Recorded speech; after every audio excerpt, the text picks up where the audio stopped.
who's available and who's not I believe Adu will be fine. And the other guys, Aaron will not, Ugana will not, and we got to hear on Z in the next couple days, or he will not. Let me. You guys know what the rule is. The NCAA has 45 days to make a judgment from the time he gets here. So there's still a couple weeks left in that. And so if we'd have got him in earlier, we would know. But it is what it is. It's not the NCAA. They got a choice. And again, they get information, they ask questions, they get answers, they ask questions, they get answers from the club and everybody. And that's where it is right now. Now my hope is they have enough information to make a decision before the game tomorrow. He's only practiced about 6 days with us, maybe 7 since he's been here, because he went 3 days, hurt, was out, came back, ramp up again, and 3 or 4 days. But it would be nice to throw him in the game and reward him for all that he's been through. How's he coming along with that now that he's getting back in practice? First, you said it's kind of He's a basketball player, but the roughness of the game and some of that stuff, he'll be behind. Conditioning, he'll be behind. He lost from when he had food poisoning, he lost 12 pounds. Now he's back up to 238 now. So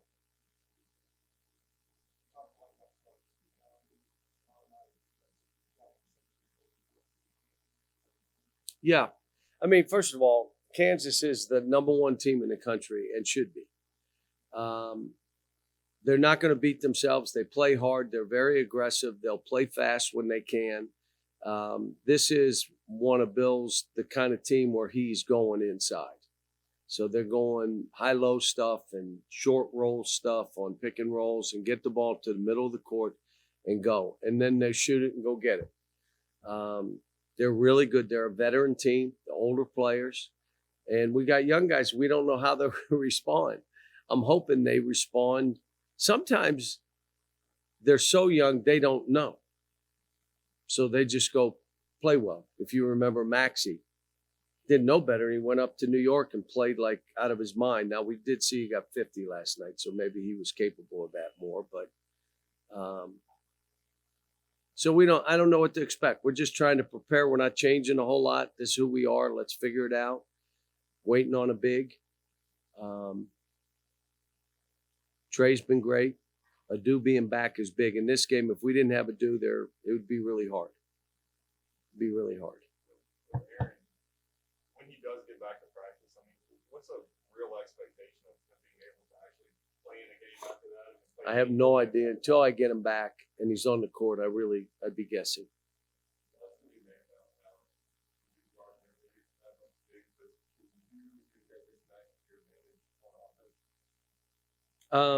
Well, they'll play one guy in and then one guy out. Trey's pretty good out there.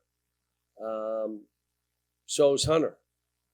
I mean, he's pretty good out there. So they do a lot of flip screens and different things with him out so they can short roll him and throw it. You know, they do some side stuff where they look to lob to him. In our case would be, all right, what do we put them in to bring people out? Like maybe all 5 out, including the 4-man. But I told the staff, we're not changing. We got young guys. Go play loose and free and have fun, and let's see who we are right now. It's our 3rd game. I mean, this is literally a brand new team. So we've showed signs of really good. And then we've showed signs of, oh my gosh, we have to be better than this, which is typical.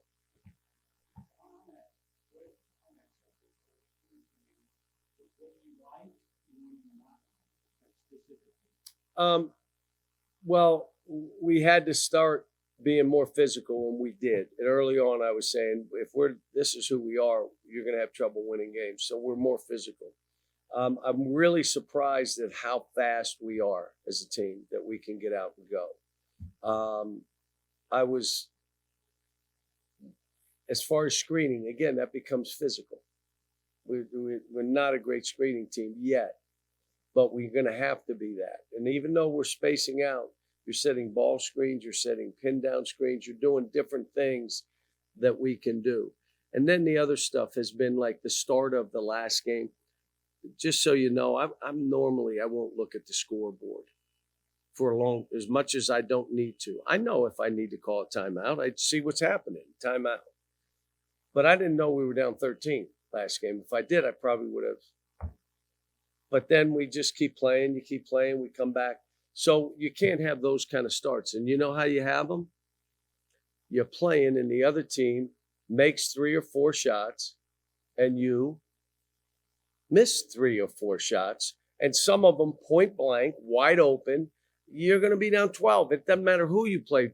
If they're making shots, and you could say, well, they haven't made shots, they do against us. So, you know, there are times you're playing really good teams, you got to exchange. They're making a couple, fine, let's us make a couple. Let's keep this thing to where we'll try to create a gap. But I'll say they're big, they're athletic, they're aggressive defensively. They're a terrific rebounding team. They block shots. They go get balls. So, hard game.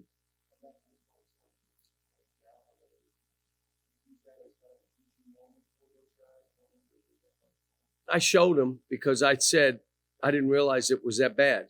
So I showed him the first 5 minutes. Now, if I remember right, I called a timeout in that start. Like, okay, no. I didn't need to look at a scoreboard. I could tell you what was going on. And to be honest, I'm trying to tell them, don't look at the scoreboard. We'll know. Let us do the coaching, you do the playing. So, you know, this is a group that's skilled, passing, dribbling, shooting. They're, you know, we gotta shoot a little bit better than we're shooting it. But, you know, the decision making is usually pretty good. But this team is going to push out and deny and do stuff, and you know, you're hoping you get some back doors on them. You know, loosen it up. You space the court and see how they play then.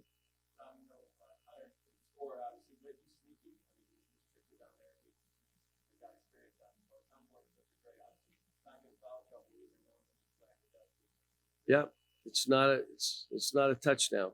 If he gets you in a bad spot, give him the basket. It's not a touchdown. We'll score in 15 seconds and we're good. So, you know, we're talking, but it's all these guys. We're playing 7, 8 guys.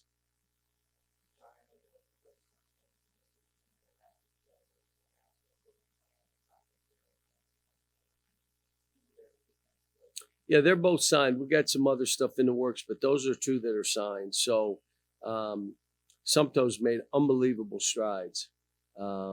You know, he is a dominating.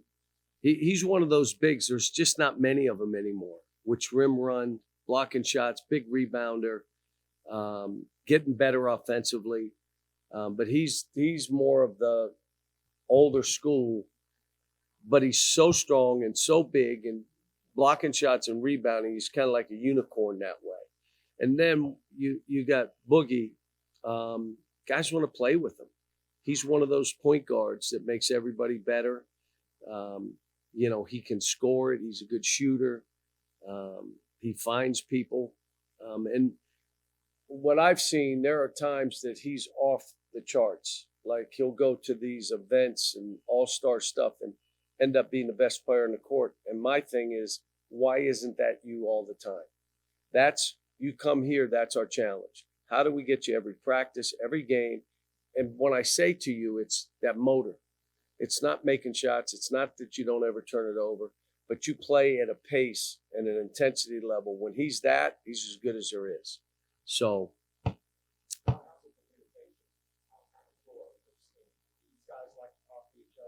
They're getting better. DJ's unbelievable. You'd think he was a senior the way he talks and runs the team, and that's why putting the ball in his hands. But I'll be honest with you, that thinking that the way Reed's playing, when he and Reed are in there together, I may run DJ up the court and let him play ahead of the team, because Reed will find you. And I say that because last year at Camden, they had a point guard that ended up going to St. Louis. DJ was as much off the ball as he was on the ball. So he can play both. But the biggest thing is if he's ahead and it's 2-on-2 or 3-on-3, he's a handful.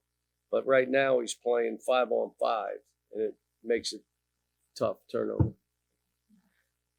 How beneficial is it to have really a few guys, but especially somebody like Reed who can bring it up and start the action and then go on the ball and do some other stuff? I love him because of his hands and his deflections and his court awareness.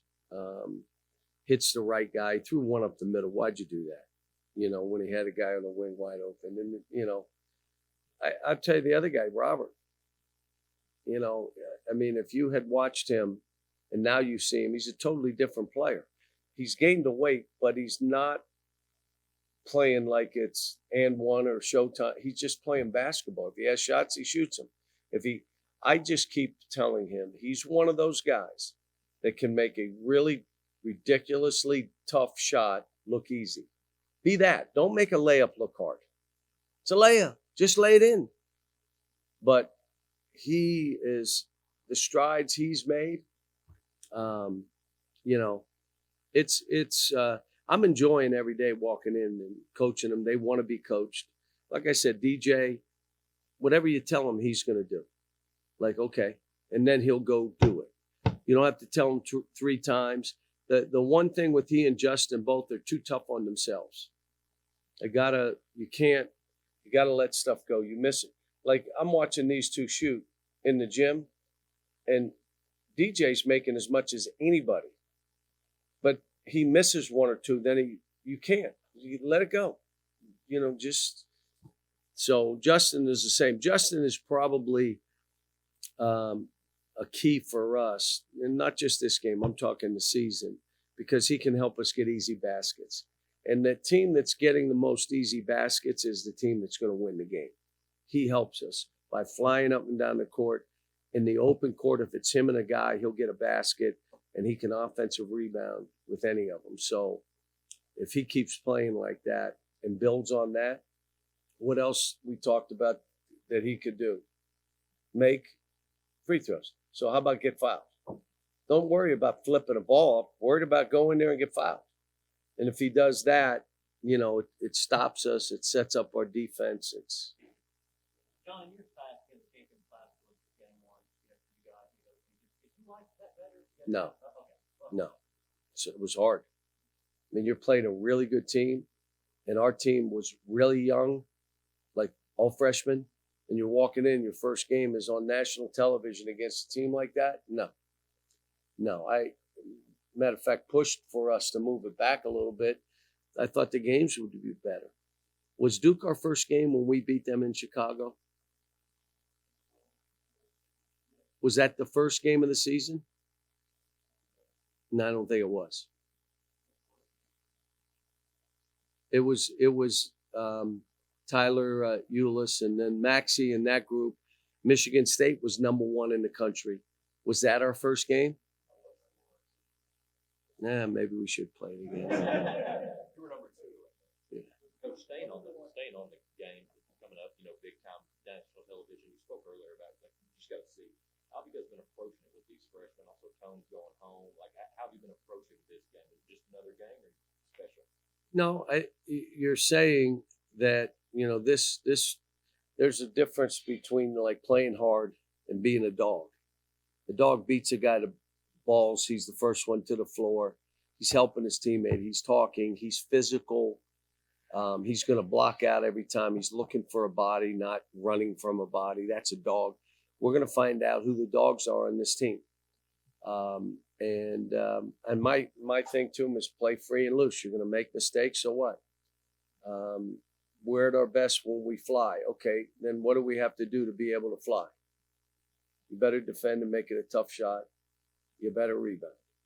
If you can get in gaps and steal balls, that's fine. But those other 2 got to be a must. And then what are we doing when we run if they're back there? Because they're a good team. They're not going to give us, you're not going to see 3-on-2, 3-on-1 15, 18 times in this game. It's not. So if they're back there, what are we doing? How are we playing? Trying to make it clear and kind of simple, to be honest with you. With Hunter, he was really blunt, especially after the recruitment about NIL being such a your vision one way or the other on the transfer portal guys in general? Or No. is that still a non-starter with? No, I mean, it's, every recruitment is different. It's kind of like Europe right now. You're going in, and NIL in the United States has some of these guys, and the European kid, you know what I'm saying? It's kind of like, what is going on here? And so if it really is important to some guys, then it's really important. But this is what we are and how we do it here. So, and it never got to that with Hunter. He never came at me with, you got to do this and that, if he had done that, then I probably would have, walked, but he never did that. That's not what he did. And, I know how good he is, but let's see how good we are. I mean, you're playing the number one team in the country, well coached, Hall of Fame coach. Like, you're not going to walk in and say, we're going to trick them. No, there's not going to be any tricking. They're not going to trick us. We're not going to trick. Here's how they play. Here's how we play. Who's making shots? Who's executing the best? Like, as I watch their tape, they're for them being a new team, even though they're old, they execute pretty well. And I watched the Illinois game. That was, again, a first game, and they had to go on the road, and they had their chances to win that game too. What's that? No, first of all, I don't like coaching against friends, because if he wins, I'm mad, and if I win, I feel bad for him. So I don't like coaching against people that have a friendship with. But the other thing, you walk in a game and say, all right, let's, and at the end of the day, we've beaten them, they've beaten us, we've beaten them, they've beaten us. Most times it's, how do I get this group to play the best? He's trying to figure it out with his team. How do I get this group to play the best? And I'm trying to do the same, but I got to get some of these big kids back so I can really see, what it's going to look like.